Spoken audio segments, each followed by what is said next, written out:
কত করে বলবো গো? 900 টাকা। 10 টাকা নেই, এদের 10 টাকা পাবে, 50 টাকা দিয়ে। তুমি থাকো, আমি একটা কথা বলে তুমি থাকো। ওই একজন 10 টাকা পাবে, সে এই একটা 50 বৃহস্পতিবারে ভালো খদ্দের আছে মার্কেটে। তাকে বলে কি বাজার করি, তবে তোমার 10 টাকা দিয়ে যাবো। কি করবো বলো না?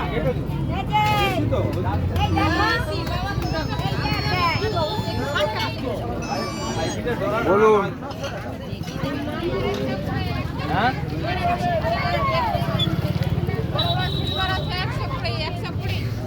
চিংড়ি 250 দাও না।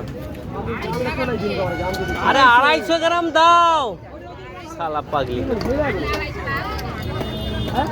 কত বলুন? 60 টাকা কিলো। 250। আরে পয়সা কোথায়, কে দিবে? তুই দিবি তো,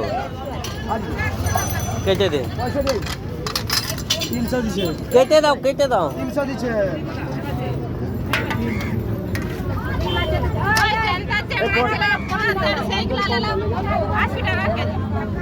ওই পয়সা লে। খারাপ বলে টাকা দিতে দুদিন পরে পয়সা দিই।